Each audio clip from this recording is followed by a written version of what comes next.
So yan ang mga karag-karag, nabasa na ninyo ang mga pa-drama ngayon, expose sa mga pa-intriga, mga kontrobersiya, mga pa-iskandalo, walang katapusang Rachel Gupta, ang mga pa-eksena ngayon. Grabe, naglabasan yung mga baho na ewan ko kung sino yung nagsasabi ng totoo.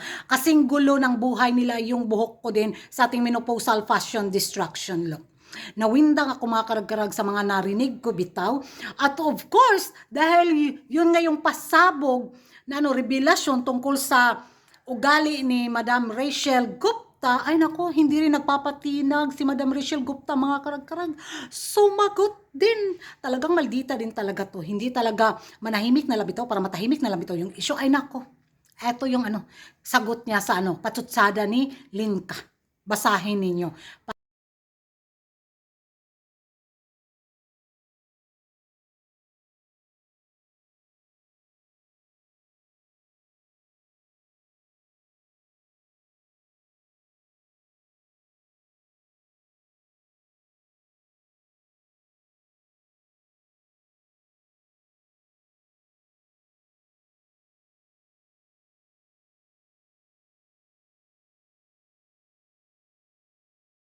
So yan na mga karag-karag, nabasa na ninyo ang resback ni Maring Rachel.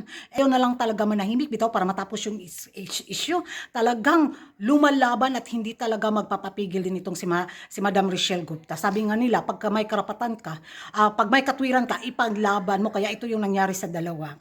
Abang na lang tayo sa mga latest na so na mga pa-iskandalo pa nila. Baka may mga video maglabasan bitaw na mga na nakakagimbal bitaw. Ayun yung exciting. Sa ngayon, magiging reaction ko, wala.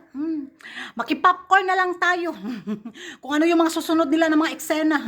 Talagang gusto nilang anuhin ba? Agawan bitaw ng moment din itong Miss Grand International 2025. Itong sa mga kabuang jud ay kabuang. So yan ang mga karag-karag, magingay tayo sa comment section kung ano yung magiging reaction nyo dito nga sa mga pa-expose na mga pa-drama nila sa social media. So sa tingin nyo mga karag-karag, kanino ka papanig? Ako wala eh.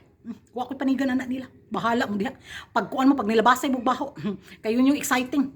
Magingay tayo sa comment section at kung hindi ka pa nakapag-subscribe sa YouTube channel ko, don't forget to like and subscribe ko rin karag and hit the notification bell para updated kayo sa mga latest kaganapan at lit na intriga sa mundo ng beauty pageant. And thank you for watching. See you in my next vlog.